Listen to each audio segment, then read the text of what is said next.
between two teams from Houston, Texas.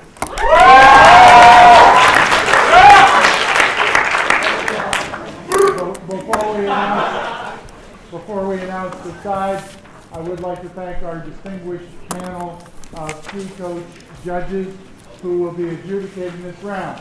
The results of this round will not be announced here, but instead will be announced at 7 o'clock this evening in the awards assembly, which will be taking place in the ballrooms that are on the lower level of the student center.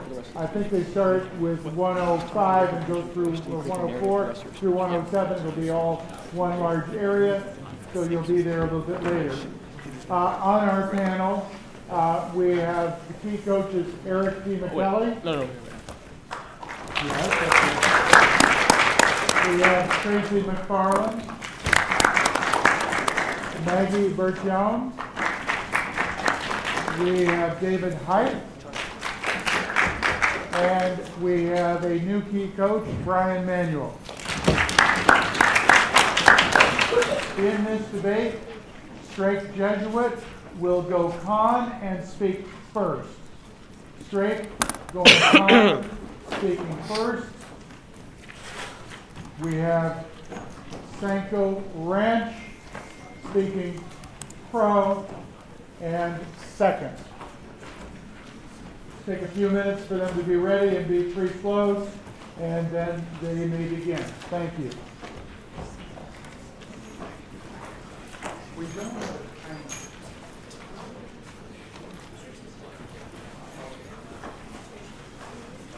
Are you guys going to time each other?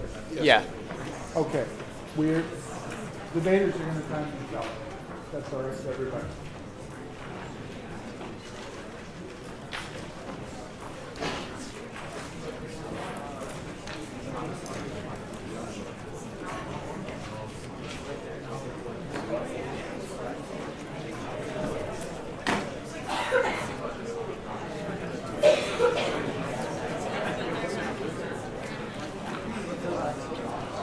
Maybe, we'll see. But in the evening, we just need to be really sure and not go too fast. Yeah. We just need to pick the right arguments to go. Right? So we shouldn't be going for one arguments. We should be just like, yes! Ollie, there's an outlet in front of us, right in front of us. God, bro, I need a charger. Okay. Alright, can you get a charger? I feel like he's a float.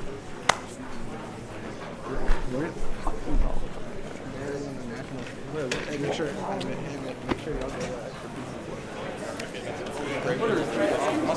okay.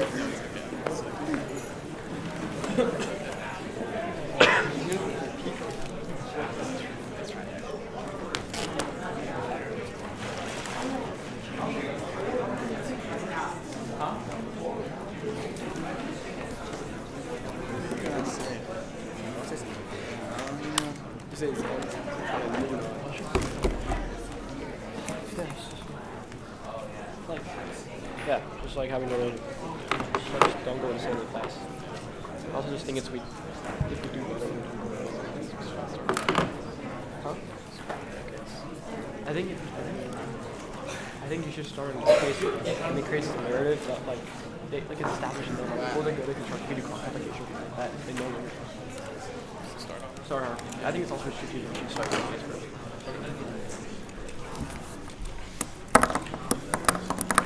Hey, Ellie.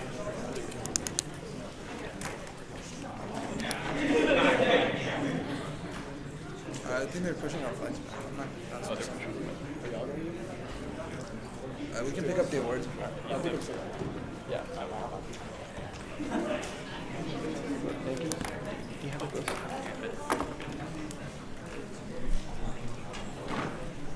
Wait, so the last one you have, you can talk about what you do. Okay, but that's what you have to say at the end. Good. So you can make your own list right now. Hey, Ellie. Yeah. Okay, good.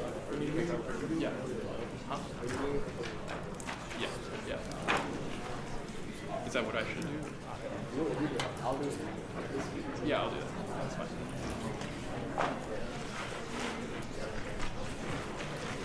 On the team that inspired. I'm not saying that. Huh? On the team that inspired. I just put it for a match. Do you have a red? No. Alright, do you want to make your list? Just type it out. No, it's fine. We're on serious. Which one? Follow. Is it in the mark, like the robotics one? We don't need it. Huh? Look at this. We don't need it. We got Emory, Houston, Circuit, Hanson, Coach, Mentor, who else has got? Don't make it too much. Yeah, I'm Are you ready? Yeah? You good? You good? Alright, yeah, we're good. So before I begin, I'd like to give a few shout outs and thank yous for everyone. First, I'd like to shout out Emory and Barkley Forum, thank them for running a great tournament, and also my parents for letting me go. And then second, a big shout out to the Houston Circuit, closed out this amazing tournament, very prestigious. This includes Pranab, Asher, Neela, Brian, Raj, Abhi, Wallace, Michael, Matt, Alex, and the rest of Fantasy Cricket. Cinco also as well, one of the best teams ever. And then my biggest thanks goes out to Anson, being my mentor, being a great friend, accompanying me to all my debate camps and all my endeavors. Isaac for also being a great coach. Cooper, Santi, you're my best friends and the greatest of all time. All the support and everything, I love y'all. Ben and Simon, one of the best sophomore debaters ever. Great people, appreciate all the hard time y'all give me at practice. Kara, to the best coach in the damn world, all the support and all the cases and all the hard losses made this worth it. I'm glad you're my coach and I wouldn't be here without you. Greatest piece to my success and I love you so much. And Zane, what can I say? Phenomenal debater, my best friend. Love you for life. All right. Just to clarify.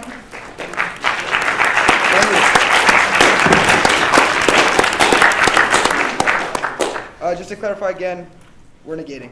All right. Are y'all ready? Yeah.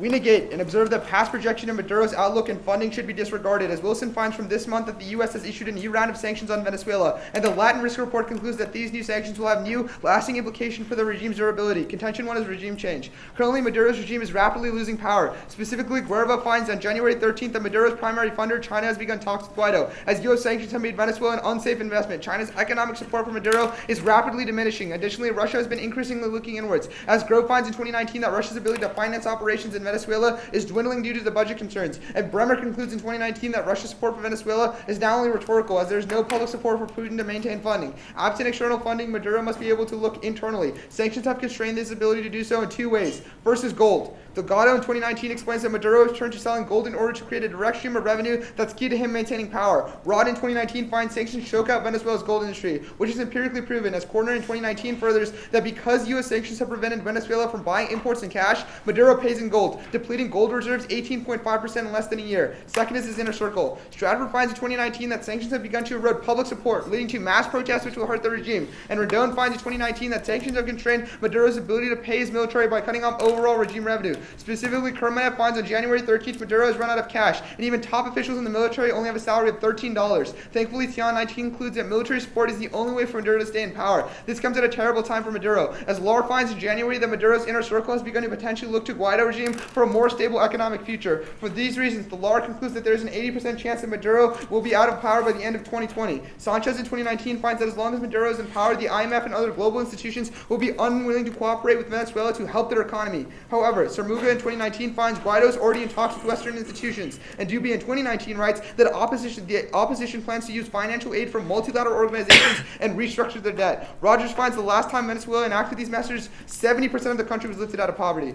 Contention choose reforms. Rendon finds in 2019 that U.S. sanctions were not the cause of the economic crisis in Venezuela, as Venezuela was already riddled with severe hyperinflation and significant drops in imports. The explanation is simple, as Martino finds in 2019 that all of Venezuela's ailments can be blamed on the socialist policies passed by Chavez. Socialism shifted the economy from an agrarian one to an oil state, as oil was more profitable, which caused food production to drop 75%. The government implemented price controls, which led to mass shortages. Also, spending on social programs forced the government to print more money to pay off the deficit, which skyrocketed inflation. However, the outlook is bright, worldwide, as The Economist finds in 2019 that Maduro has now lifted almost every one of Chavez's socialist policies that he put in place. Bristow, however, finds that none of this liberalization is taking place officially, and this can easily be reversed. Thankfully, The Economist finds that Maduro's new liberalization has put food back on the table for millions of Venezuelans who can also afford it because of remittances. They further that these have almost single-handedly dropped inflation from 3 million% to only 13,000% in a year by putting the dollar in circulation through the wealthier, but having it trickle down to the working class. Ultimately, Lopez finds this month that these policies are set to bounce Venezuela's economy back by over 4% this year alone. The Economist concludes, for every 1% increase in economic growth, there's a 0.6% decrease in poverty, which is why 2/3 of poverty reduction in the developing world has been from economic growth, which means even absent regime change, sanctions give Venezuela a chance. Affirming would destroy all progress, as The Economist in 2019 concludes that therefore sanctions have been the reason why Maduro has passed any economic reform,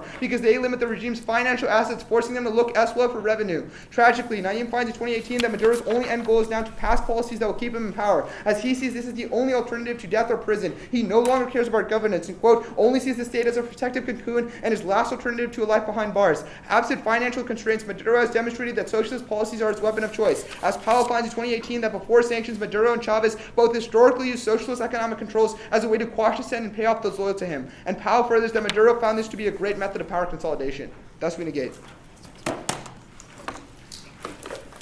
We'll take prep. We're going to take prep time.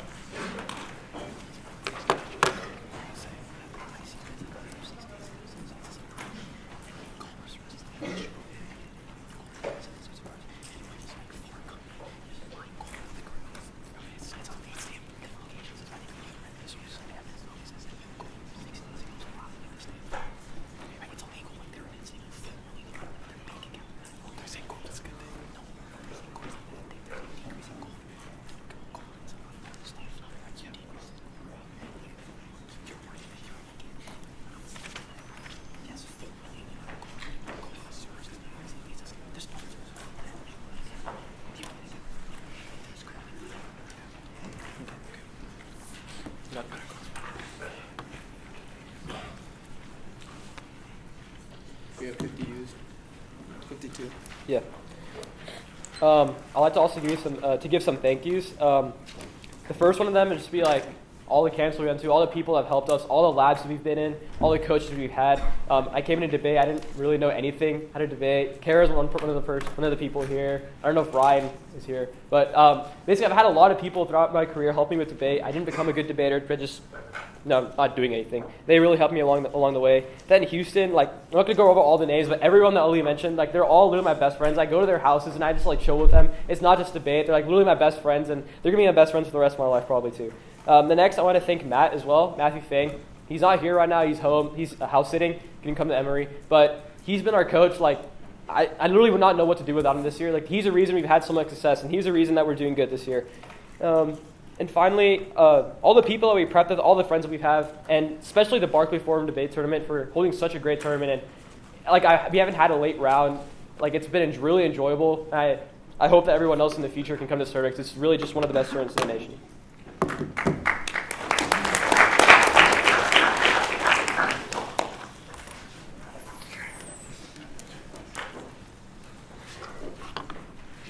Okay, 1 second.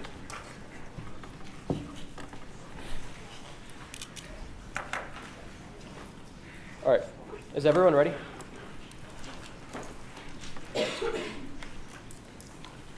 We affirm our first contention is the Venezuelan crisis. United States sanctions on Venezuela contribute to the suffering of millions in 3 ways. The first is by preventing policy reform. As Venezuela faces a potential economic slump, U.S. sanctions prevent the government from correcting course to avoid a recession.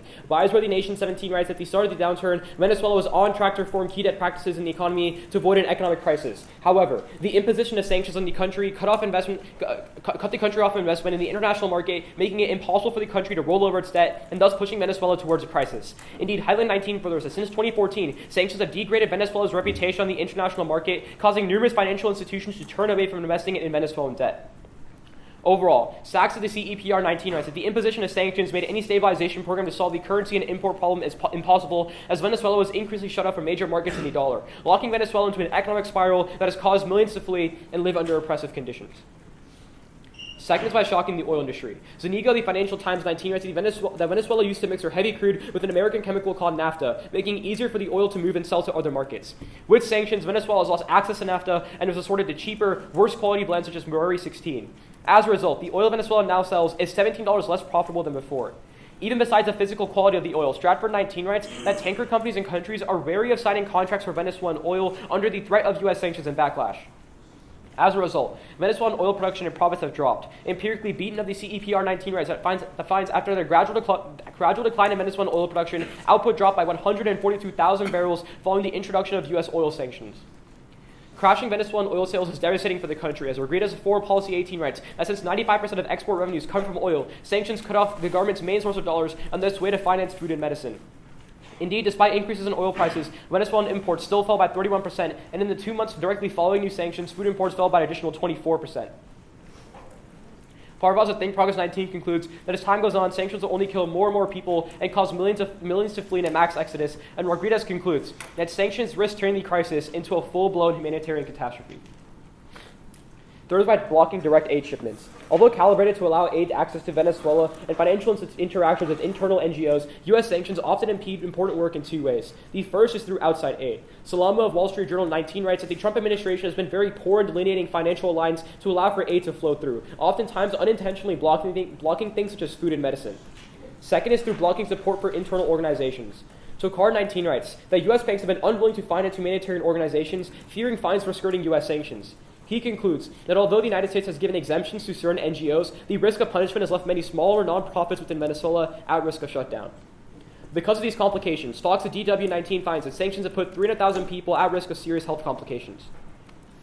Our second contention is stopping Trump's re-election. David of the Miami Herald in 2019 writes that because Democrats have regained their footing in the Rust Belt, Trump must win Florida in order to win the Electoral College, concluding that no Republican has won the presidency without also winning Florida as well. USA Today 19 writes that ending sanctions on Venezuela would jeopardize Trump's support in Florida because Trump's stance on Venezuela has been extremely popular in Florida among the Cuban, Colombian, and the Venezuelan populations, a group of more than 1.5 million voters. Forcing Trump out of office is critical for poverty reduction for two reasons. The first is climate change. Vox in 2019 writes that nearly all the Democratic candidates have extensive plans to reduce carbon emissions. This is key, as the PRI in 2019 writes that American leadership is key to reducing emissions globally by half. And the National Research Council quantifies that just a 1 degree Celsius increase will reduce crop yields by 15%, risking the lives of 2.5 billion people. Second, CBS in 2019 writes that Trump's executive orders will push 3 million people off food assistance. Thus, we are proud to affirm. See a piece of evidence? Yeah. That outside aid that they accidentally reject them? Yeah.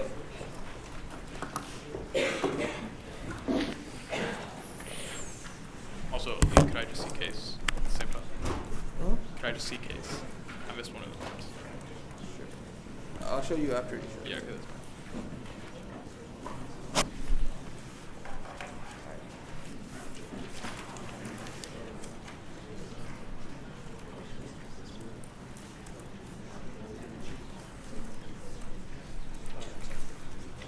When was it published? August 5th, 2019. What do you need to see? What do you need to see? Like what's your The bottom part of the first example, right? Which one? Like what you read. No, I read that. Oh, you want to see yeah, I just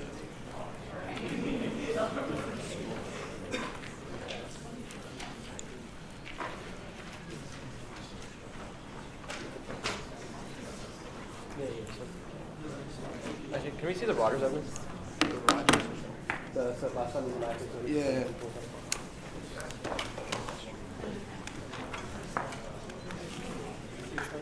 Roger.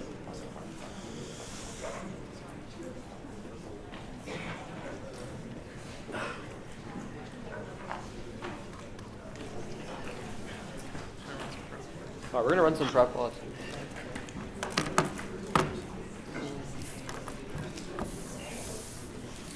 the first mission say change your face actually.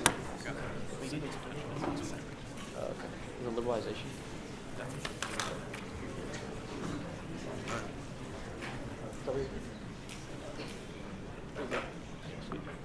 We stop.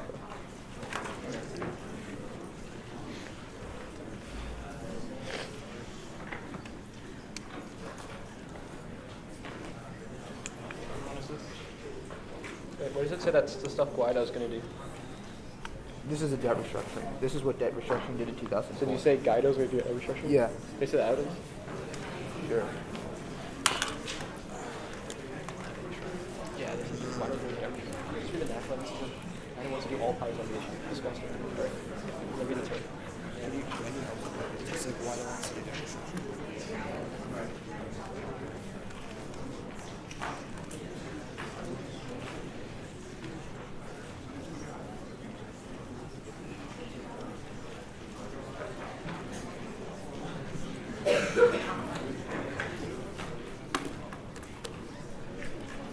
Yeah.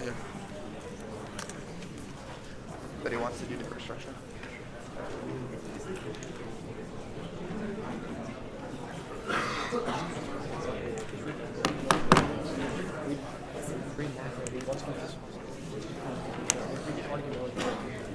It was 125 now.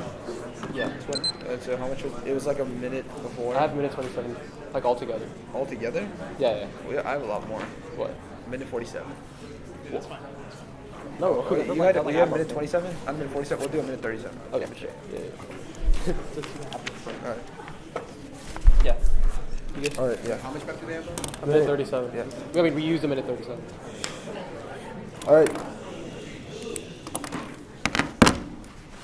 On your first argument about sanctions prevented like restructuring and reform, Venezuela was already cut out from international markets and inflation was really high. So when was Maduro ever trying to restructure his debt? This is an assertion. The nation evidence says that he was restructuring the debt. Like they were going to finish the plan, but sanctions came in place. Wait, so when was he before restructuring? 2017. So So, in 2017, yeah. he put sanctions that block financial interactions. Right before that okay, happened. so then why didn't in 2014, when there was an oil shock that sent the entire country into like an economic freefall, did he not start reforming earlier? So the argument as to why he didn't reform immediately in 2014 is pretty simple. It's the fact that Maduro, that's the onset of the crisis, so he didn't feel an overwhelming need to do things like privatization or reform restructuring the debt. We're saying that over time, as the crisis gets worse, why did he that's wait his 3 incentive. years? Huh? The No, that's crisis thing. was bad in like 2016. No, Why it didn't he wasn't. start? Yes, it was. Beginning a recession doesn't immediately mean half the people go into poverty in the country. Inflation was at like thousands %. Also, No, yes, it does because your oil Ollie. argument says that most of the oil went to fund the economy. So if oil tanked, Ollie. then most people did initially go into poverty. No, That is Ollie, true. a recession doesn't immediately mean everyone in the country goes into poverty. The In reason as to why, in really quick, Venezuela's let me case, finish. it Let me does. finish. Yeah. The argument that we're making that restructuring happened in 2017, right? And this is indicative as to why our argument is true because you actually did this. The reason as to why this is true is because over time a recession gets worse. So maybe in the onset of a recession, Maduro doesn't necessarily know is this going to be a 5-year recession, a 10-year recession, a 25-year recession. Yeah. We're saying that because it looked like it was going to be a long-term recession, that's when he started to restructure, but sanctions came in place. Sure. Yeah. Okay, so you say that generals right now are getting $13, right? Yeah. So why aren't they all just defecting?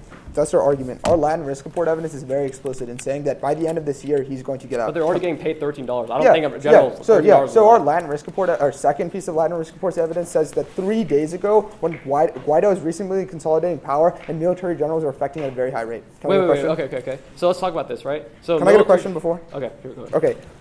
On the re-election, in Florida specifically, the Republican challenger called the incumbent a monkey, rolled back gun legislation, and rolled back healthcare. Why isn't it a red state yet? Why isn't it a red state? Yeah. Why does he? The incumbent governor did what? The incumbent governor, who's a Democrat, got called a monkey by Right. the Republican candidate, and then the Republican candidate also passed a lot of Republican different. reforms. Wait, our argument's so not the why is it not red yet? Okay, that's the governor. Our argument is that Trump as a president.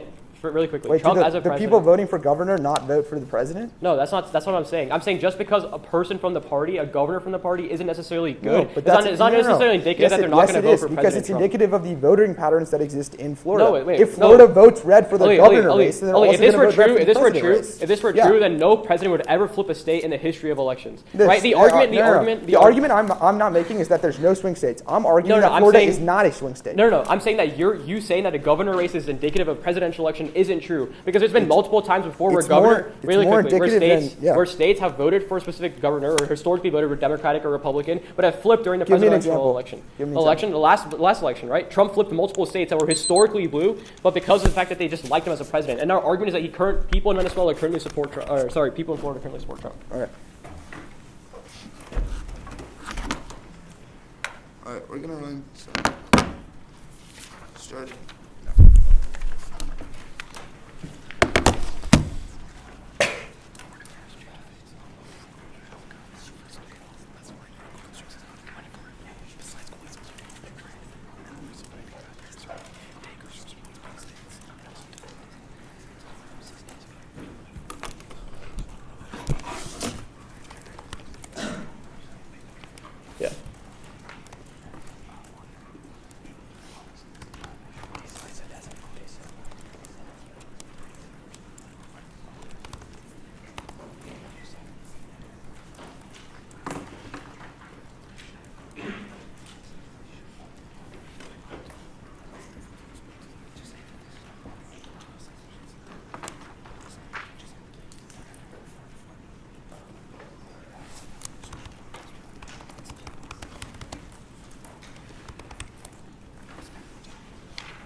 Alright, that was a minute 26, so we have a minute 34 before that.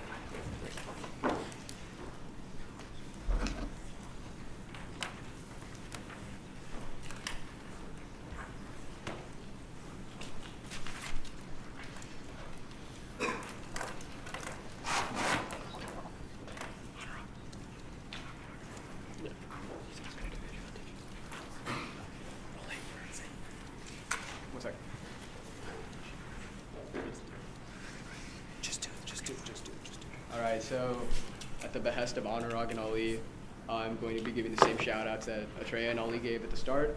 So because Ali somehow I forgot to mention to thank my parents, I'm going to thank my parents for funding this, for letting me go to debate camp, get good. I want to thank my awesome coaches, specifically Anson, Kara, who does the most, Anson, who's like the most like awesome mentor of all time, Isaac, who can't be here right now but does something, Neo, you try.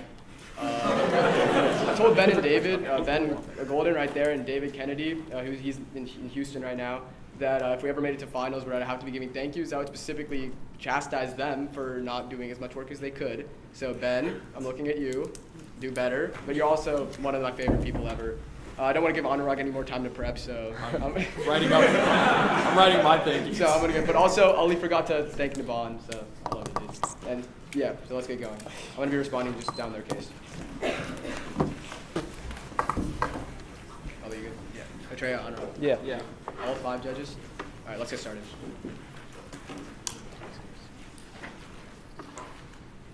The NEG controls the entirety of the long-term solvency for their case for 2 reasons. First, we tell you in case that if sanctions are removed, Maduro will only revert back to his old methods of power consolidation by passing oppressive economic policy as the U.S. signals that they have given up when they remove sanctions. This means that there's never any long-term solvency for poverty because Maduro's socialist policies and mismanagement and corruption will just destroy the economy again anyways in the long term. The second is dependency. As Deprecio finds in 2019 that Venezuela's economy is perpetually damned because it's so dependent on oil that every time oil prices fall, their economy will collapse. By cutting off oil revenue and allowing other industries to flourish via Maduro's new privatization or Guaido taking power, sanctions force diversification to prevent future economic collapse. This means that the only hope for Venezuela is negating because even if sanctions haven't done anything yet, they're the only way for Venezuela's economy to rebound in the long term. So we outweigh on time frame and also we outweigh on a risk of solvency because absent sanctions, there's zero leverage and Venezuela will never change. Let's go into their specific arguments. The first one is about policy reform and debt renegotiation. There's a couple problems here. They tell you that sanctions cut Venezuela out of the international market. That's not true at all. As Bahar finds in the year 2017, that Venezuela, prior to the placement of sanctions, had already been cut out of international markets. That means that it wasn't the fault of sanctions, it was specifically the fault of Maduro for 2 reasons. The first is corruption. As creditors and international organizations know, it's not a profitable investment into Venezuela, and that Venezuela's economy and government will be unstable for a while. Plus, with the humanitarian crisis and rampant corruption going through both the government and military, restructuring is impossible. That means the only way you actually deal with the debt crisis is A, when you kick Maduro out, or B, you diversify and make it less reliant on oil, which also links into the second reason why creditors will never negotiate the debt in a world without sanctions is volatility, because investors don't like investing in Venezuela before sanctions because they're a petrostate that's too reliant on a very volatile industry. When oil prices go up and down, Venezuela's entire economy changes. That means that the only way to get investment into Venezuela and to let them restructure the debt is by making the economy less dependent on oil. Additionally, Cargman finds in 2018 that debt restructuring would be nearly impossible without the assistance of large institutions. The issue is that Maduro has alienated almost all multilateral institutions such as the IMF and World Bank because of the censoring of their economic data. That means the only way they can actually do this restructuring is if they go to these big organizations, which only happens when you negate and push Maduro out of office. Go to their second argument about shocking the oil industry. It's a couple problems here. First, it's an independent link into our cases. Cutting off oil revenues would weaken Maduro's power and make it so countries have less incentive to hold him up because they're not as profitable. That means that Maduro has the higher chance of getting out of office. But then Rendon finds in 2019 that oil production was plummeting by millions of barrels prior to the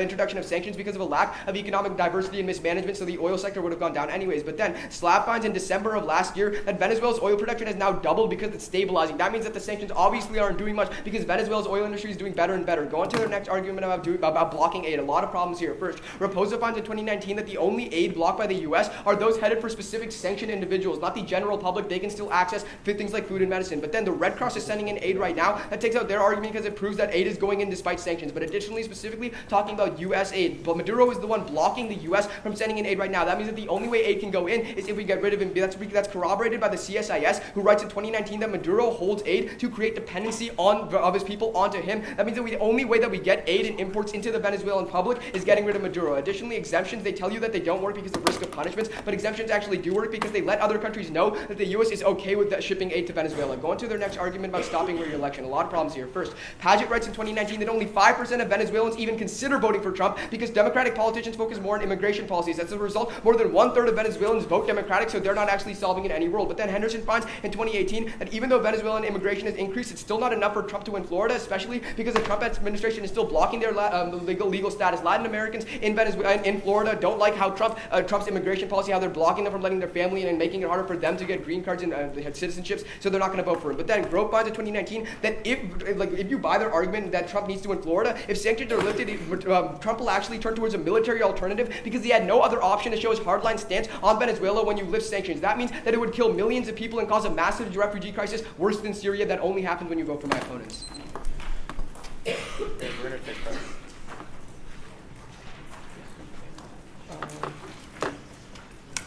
Can you see the turn that you read on the first one about policy reform? About the What was the turn that you read? It was like IMF. No, that was terminal defense. Oh, did you read any term in the first one? The turns were responses were first they'd already been cut out. Second, Maduro alienated the IMF and World Bank, and then just like reasons why creditors wouldn't negotiate it. Oh, like that's like a link, like Lincoln, right? Like you just linked. Yeah, the Lincoln is just Okay, that's fine. That's fine. Yeah. Are you writing one? Yeah, we're No.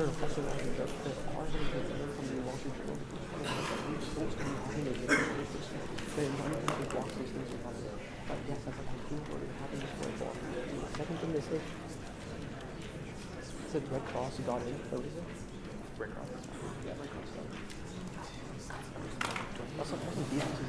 Because they responded on the video reporting that they let the Red Cross come and I think the majority of people that the Red Cross are but also the India ones are independent and they just try to evidence Huh? Wait, do you guys didn't read any turns in the second point, the sub point?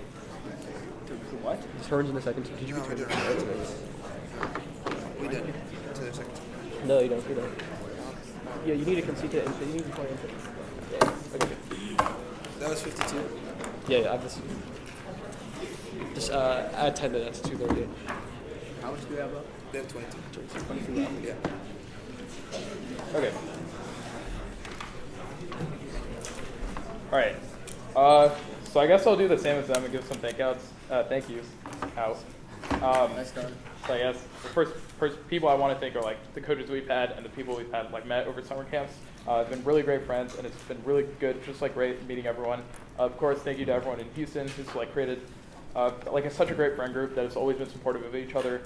Matt for being like the most amazing coach ever and helping us so much. Trey, I forgot to thank his parents, so I'll thank both of our parents. Thank you for funding us and helping us get to this tournament. My dad's as well. over there. Yeah. Okay. Malbell.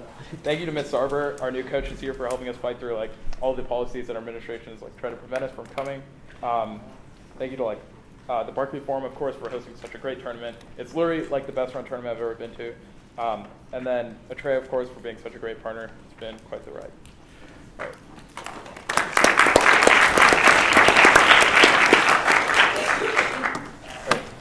So it'll start on my case, responding to his attacks, then going to the stuff he said at the top of Wayne, and then going down his case. All right. All the judges ready? Yeah.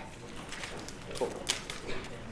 On our first contention about the Venezuelan crisis, we're going for our third point about sanctions blocking aid shipments. Our argument from the Wall Street Journal is explained as this. As a result of sanctions being implemented, financial institutions inside of the United States and banks around the world are unwilling to finance NGOs operating inside of Venezuela because they fear punishment from the United States Treasury Department. Their responses do not really respond to the argument. The first thing they say is from our opposite evidence that it only blocks specific aid. That's exactly our argument. Our argument is the Wall Street Journal evidence that says that because these banks fear punishment from the United States sanctions, all the sanctions put on Venezuela risk losing this aid, which is why the DW evidence is very good in saying that there are 300,000 Venezuelans inside of Venezuela that are at risk of serious health complications as a result of not getting the aid. The second response they say is that the Red Cross was let in. We say our impact is unique and separate from the Red Cross. In fact, the Wall Street Journal evidence and the TOCAR evidence both take this into account and conclude that besides the Red Cross, there are still 300,000 people that need benefits. This also contradicts their next response because they say Maduro is withholding aid, but if he's letting the Red Cross in, then obviously he's not. But second, this also isn't responsive to argument because it is not about aid coming into Venezuela, it's about NGOs operating inside of Venezuela. The last thing he says is that exemptions exist and that they allow these NGOs to work. But again, the Wall Street Journal evidence frontlines this again by saying that despite their exemptions, they are still not working because they fear any kind of punishment, which is why obviously it's not working because 300,000 people are still at risk of health complications.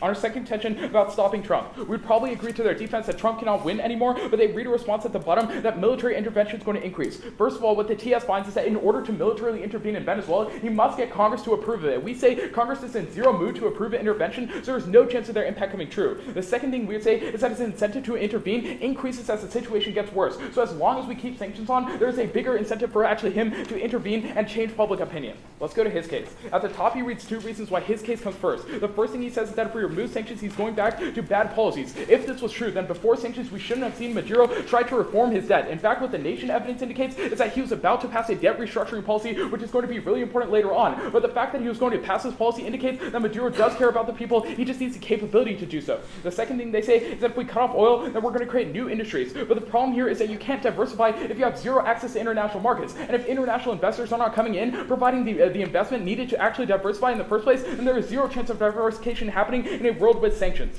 Let's go to their first contention about regime change. As an overarching response, what the foreign affairs evidence writes is that change, the only type of change we'll see in Venezuela is a change of face, not policy. The reasoning is that Venezuela's ideology of socialism is so ingrained in the population that no politician would ever go against it, meaning that their impacts will not come true. It'll be the continuation of the same impact. But their links also don't make sense. Their first link is that he's using up his gold reserves. But what the IC evidence finds in 2019 is that his gold revenues, the numbers they cite are their only official estimates. Instead, what they find is that Maduro has been creating illegal gold mines to actually increase his gold supply, which is why they find that he's increasing his gold power. So even if officially it seems like he has less gold, on the real, he's actually getting more gold. The second problem here is that we would say he's going into other ventures. For example, finding drug ventures that are also getting his revenue. On his inner circle argument, what the IC evidence in 2019 finds just a couple days ago is that now he has tankers that can move oil legally. The reasoning why this response is really important is because it concludes that even a partial revival of their oil industry through these tankers will allow Maduro to stay afloat and deflect any generals trying to deflect his regime, meaning he can stay in power even longer.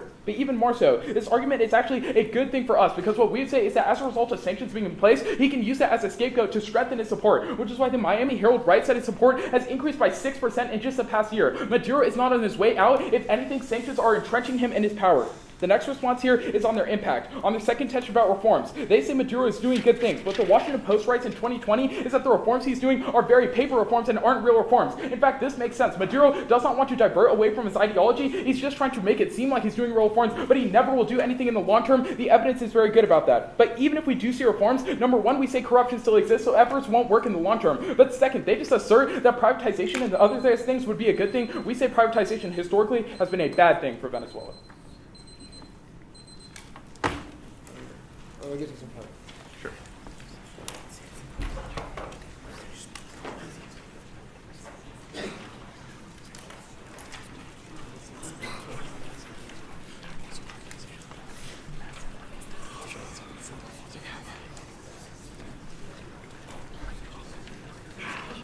Yeah, can I see the last evidence? Which one? Privatizations have been historically bad. Yeah.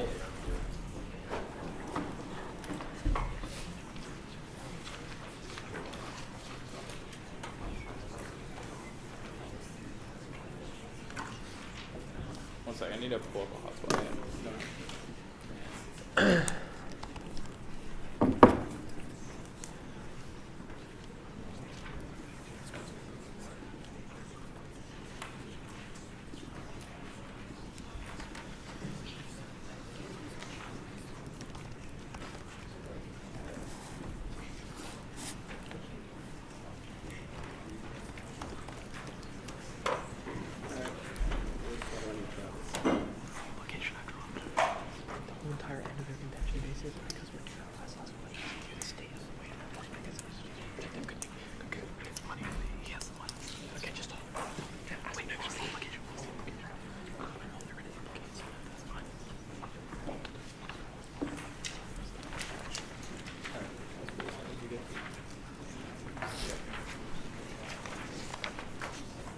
We have 4 seconds. I'll take him prep for. No, I was just like, Do y'all have any prep left? Or? it'll keep 4 seconds. All right, sounds good. I'm gonna take the first question. Huh? You good? Yeah. All right.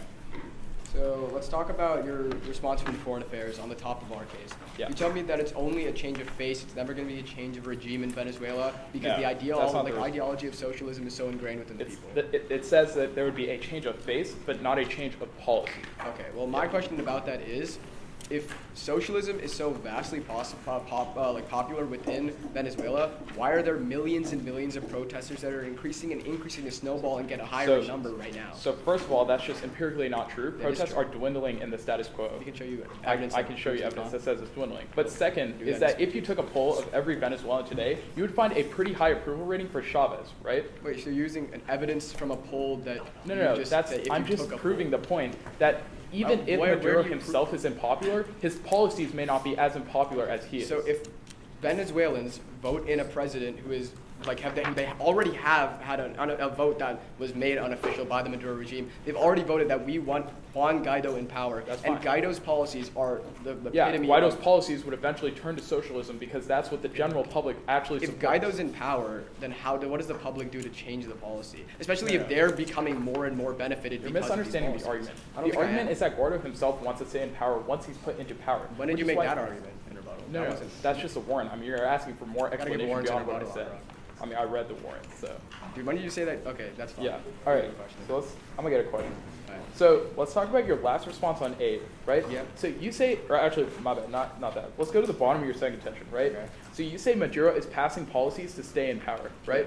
Okay. So what is the warrant for this? What's the warrant? The warrant is that Maduro is one of the most corrupt dictators of all time. He's right now voted the most corrupt person in the Western Hemisphere. All the decisions he makes are Okay. specifically done to boost his So own regime. what has he done so far? What has he done so far? Yeah. We're telling you that him privatizing right now is an action in which he's No. But promoting you're his own being power. very vague. I You don't just say think that I'm being vague. privatization is happening in general. What Yeah. specifically is he doing? He's removing price controls. He's increasing the amount of dollarization. There's a lot of Okay. different policies So being done. how that much we is all- food increasing? Is We food tell you that it's imports bringing increasing? millions of people now have access to food where they wouldn't. That's definitely not true. We can show there you are the still evidence. food shortages in every single supermarket Just across because Venezuela. we're not claiming that we solve for every single issue in Venezuela. We make the crisis a whole heck of a lot better. I'm going to Wait. take a question. Okay, sure. So let's talk about aid. So you tell me that people fear being sanctioned when they make dealings with the United States. So the fact that even though there are exemptions, that doesn't matter. They're still not going to import aid. So my question about this is if the U.S. is explicitly saying it's okay to do this, we're not blocking this, then why are companies still afraid? Yeah, so if that was true, then these NGOs should be perfectly fine right now, right? But they're not. The Wall Street Journal evidence says, despite the directions from the Treasury Department, they are still scared of interacting with these NGOs because they fear punishment. And I can give you examples of these banks literally denying billions of dollars to these NGOs because of those sanctions in place right now.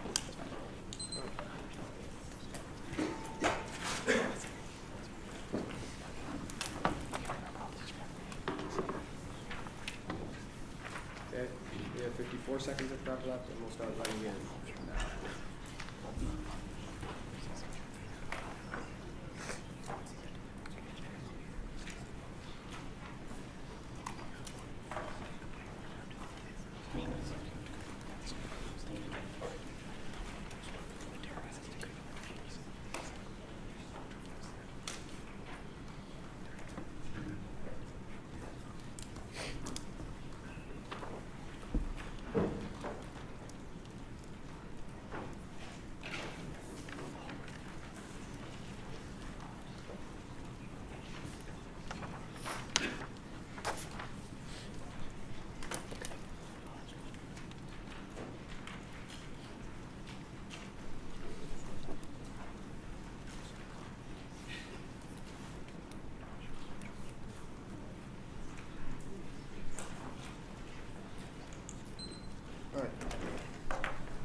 It'll be on our case first and then their case.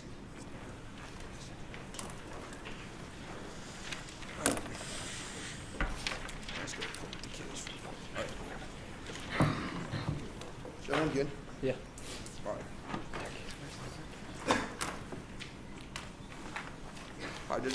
All right. On the negative case, go to the first response they read. They say that Maduro is never going to change from a socialist policy. 3 responses here. First, the protest and increase of a domestic backlash means he has to force a change to decrease the amount of people protesting. Secondly, it's the only way to increase revenue. Our Bristow evidence is extremely explicit in saying that right now, Maduro's socialist policies aren't making him money. The only way to get money is him to implement market reforms. But then thirdly, I would say that in order to appease his military and his inner circle, he has to make money, he has to change his base. But then go to the second contention. They don't let them read more responses in summary. They only read 3 in rebuttal. First, they say they're not real reforms. Yes, they are. They're working right now. They concede our economist evidence, which says there's been a 4% growth. These policies are working. A is eliminated price controls. B, increased dollarization. C, allowed more privatization, which allows companies to come in and work. But then they say that corruption exists. 1, this is not implicated at all. We would say corruption exists in most countries, but there's still economic growth. That's why before sanctions during the Chavez administration, there was corruption, but poverty was down 70%. Also, don't let them increase the warrant in summary. But then on liberalization, bad. 1, he doesn't read a warrant in rebuttal. Don't let him read a new warrant in summary. 2, it is working, as the Economist finds again that there's a 4% increase in economic growth, which means that liberalization is actually a good thing. But third, their evidence is bad. It's about the IMF coming in and debt restructuring the international institutions. Our argument is about Maduro eliminating socialist policies. Then fourth, their evidence is from the 1990s. You prefer our evidence from 2019, which says that A, food has been granted to hundreds of millions of people and decreases the amount of shortages, but B, there's an economic growth of 4%. This is critical because if you lift sanctions, you get rid of these policies, because remember the IMF evidence that says that Maduro's only end goal is now to pass policies that will keep him in power. So by putting sanctions on him, he is forced to diversify, whereas if you lift sanctions, he then reverts back to his socialist policies, as Powell finds that before sanctions, Maduro both historically used socialist policies to quash dissent and control the economy, which means that sanctions are solving the problem. And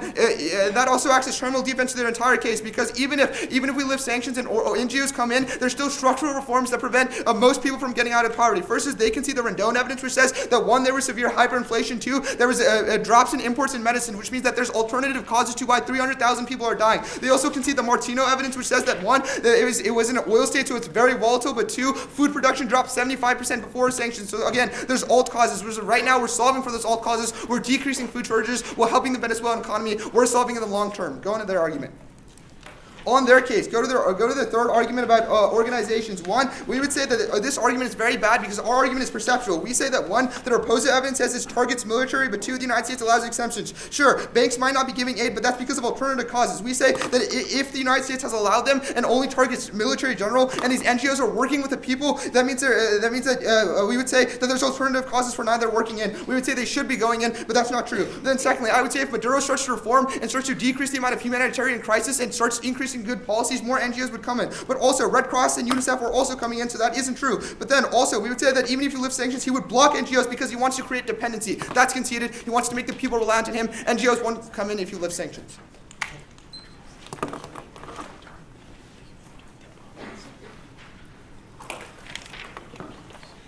All right.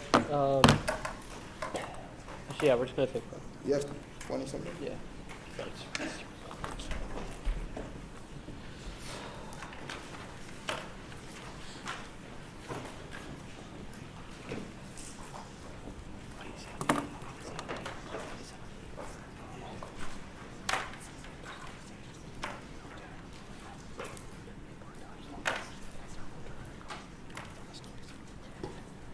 That's all you're proud of.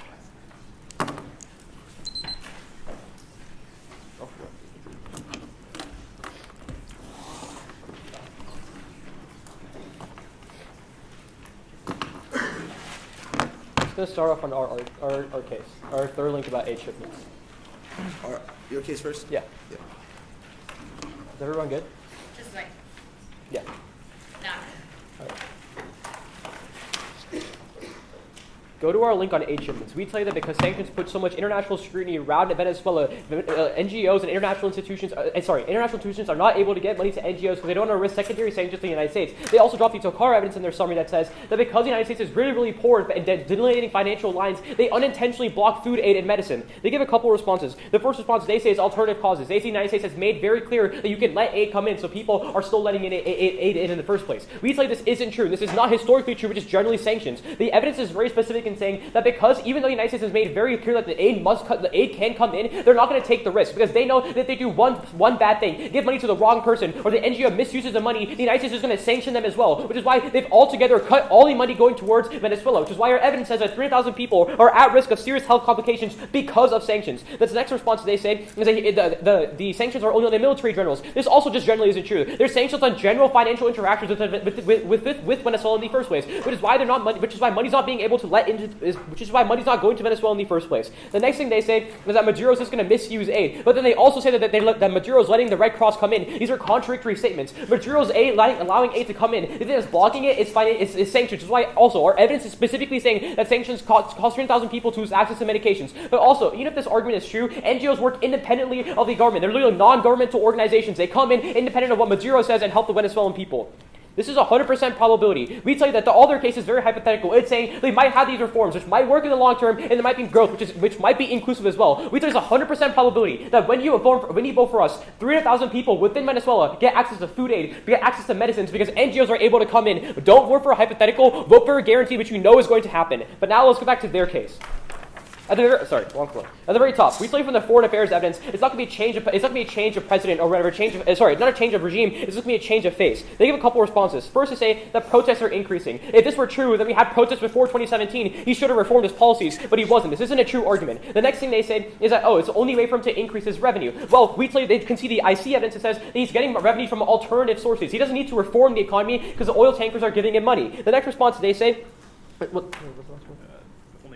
then they say the only way to get money is to reform the economy. Again, we say this should have happened before sanctions. The reason that's why this foreign affairs evidence is so critical is because Chavismo, the way that the government is run in the first place, is so immensely popular within Venezuela. There's not going to be actually a tangible decrease in tangible change in what Venezuela does in terms of its policy. This is why their own impact, it proves our argument true, because they say privatization happened in 2003, but then it was reversed. And the reason as to why is because in the long term, no Venezuelan president or leader can justify having these anti-socialist policies. The entire government is fundamentally socialist, but then the country is socialist, but then on their impact on reforms. They say that 4% growth is happening, which is basically the response to all our arguments. The Washington Post evidence says, and this is crucial, you should call for it, says there is zero indication that Maduro is actually going to structurally reform the economy to cause him to come out of the crisis. He is just doing paper reforms. So there might be short-term growth, but they don't show that's going to be lost in the long term or that actually solves the crisis in the first place. All right, can I have the first question? Yeah. Sure.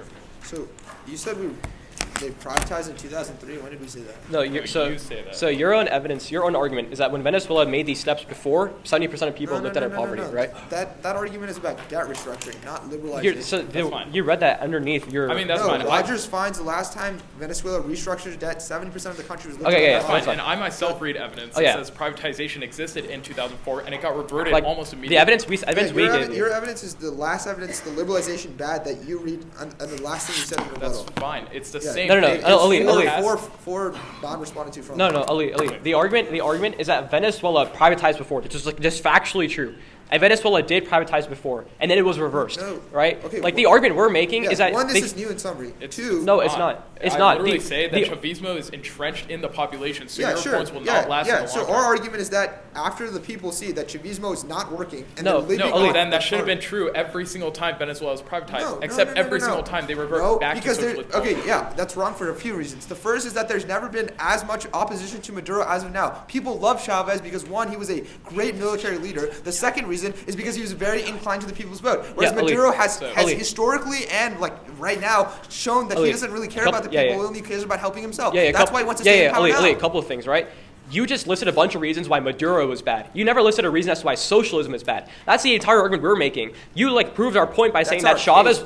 You're saying that Chavez was supported, right? No. But you gave individual reasons as to why Maduro was bad. You said Chavismo is socialism, right? It's a form of socialism. Yeah. So our entire case is saying why socialism is bad. Socialism is bad. Before sanctions, Venezuela was with hyperinflation. There was a drop in imports. 75% of food. And I also responded to this, Ali, because before 2017, if your argument's been true, then protests and these things like you're talking about should have caused Maduro to privatize and He liberalize. was. That's why you said he was going to the IMF. No. No, told me that's that from yourself a in long your own time case. ago. That's from like like we just agreed, debt restructuring is not No. privatization. In rebuttal, you said Yeah. in 2017. Remember, He was that's debt. on your case. Yeah. He was Yeah. in, On your okay. no. On your Wait, first wait, argument we're about just policy, going in circles. on your Okay. first argument about policy reforms, you said that in 2017 Maduro was going to debt No, restructure. again, we that's agreed separate. earlier in We this just crossfire agreed. that debt restructuring is not the same thing as privatization. Like, you don't Yeah, have to sure. spin the I'm just argument. saying- that he's caring about the economy. Yeah, he's going No, to no, relieve no. And I'm it. saying it's trying two to do fundamentally the same. different things to restructure your debt and switch away from an economic system of socialism, which has been used in Venezuela since the that's what he's doing. 1940s, That's fine. then go to We're going in privatization. circles. But you can take a question. You can take a question if you want. Okay. Oh, wait. All right. Wait. You want a question? Or? No. I thought you said. Wait, all right. Let's go to your argument about blocking aid. Right? Yeah. So, like, I don't understand your reason why like banks still fear. So there's two things. It's just like when companies and financial institutions give money to NGOs, even like they know that even the small risk that the NGO misuses the money, or they give the money to the wrong person, or there's some some incorrection that happens with the money being sent, they know the United States, they're going to face repercussions in the United States. That threat is enough for them to just give zero money to Venezuelan NGOs. Which is what's happening right now. It's gonna be on our case first.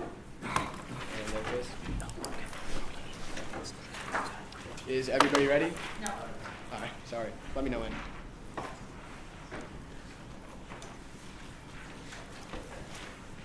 I'm good. All right. Thank you.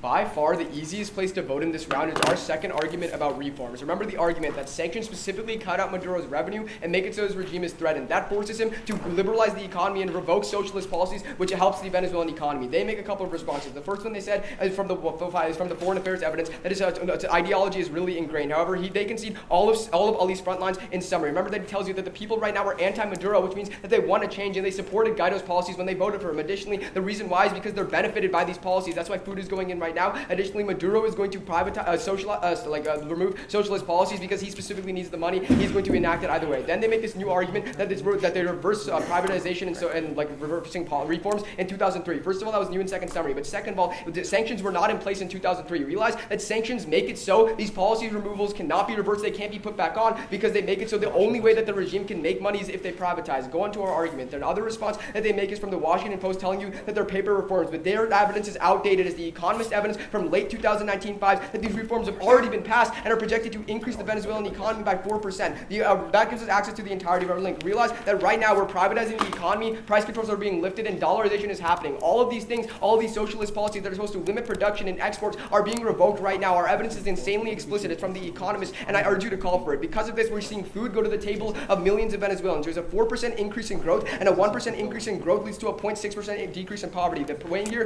is really simple. Remember, on the probability debate, they tell you the reforms aren't happening right now, but we tell you that they specifically are. Additionally, we outweigh on time frame because it's the long-term solution. Now go into their case.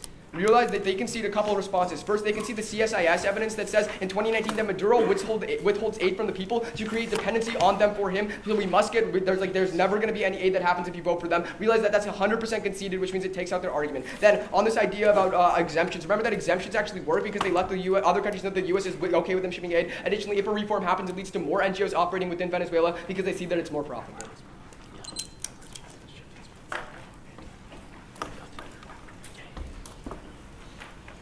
Okay.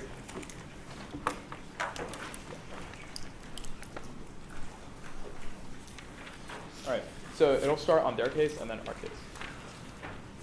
So it'll be con pro. All right. My opponent's good. Yeah. All right. All 5 judges good. Cool. The foreign affairs response that Atreya reads at the top of their case is really important. What the foreign affairs indicates is that Chavismo, which is essentially socialism, is so ingrained in the Venezuelan population that even if there is regime change, and even if they win their entire case, there will not be a change of policy in the long term. It'll be the exact same policy. The way you know my evidence is right over theirs is because historically this has been true. Every single time Venezuela has tried to privatize, there has always been a following of socialism recovering. The reasoning is that people like socialism in Venezuela, and it's always been the method, which is why politicians always go to it. The only response we get is that people are anti-Maduro. This literally does not respond to the argument. Even if Maduro is removed, and even if a new politician gets put back, the same policies that caused the crisis to exist will still come back. They have no long-term impact. You are getting nothing in the long term when you vote for them. The second response that doesn't get responded to well is the Washington Post evidence from the bottom of their case. Their only response is that their economist evidence post-dates it. I'm pretty sure 2020 is later than 2019 because our evidence, number one, is more recent, but number two, analyzes every single reform they talk about and concludes that there is no indication Maduro actually wants to do this for the long term, but rather he's only doing the reforms to appease the international sector and just to make it seem like he's reforming when in reality he has no intention of A, keeping those policies intact for the future, or B, following through on real policies that can make it better in the future. At the end of the day, one thing is clear about their argument, and that is that it's zero long-term solvency. There's zero chance that in the long term the economy actually gets improved rather than just a short-term bump and economic growth. Let's go to our argument about aid. The only response we get extended and final focus is the CSI evidence that says Maduro is withholding aid. First of all, he contradicts himself multiple times in the round when he says after he was withdrawing aid, later he let in the Red Cross. Obviously, he's willing to do this. But second, it's not even responsive to our argument. Our argument is not about aid shipments coming in. It's about NGOs that are being financially restricted by U.S. institutions right now. That means that even if he is or isn't letting in aid, regardless, these NGOs inside of Venezuela cannot do their operations because they cannot get their funding from U.S. banks. The reason why our contention is really important is on probability. You know, as soon as you affirm in today's round and remove sanctions, 300,000 people are saved that are at risk of serious health complications. Whereas on their side, there are so many hoops we have to get through. We don't know when the regime is going to end, when these policies, and whether those policies are a good thing. What you do know, 300,000 people can be saved tomorrow.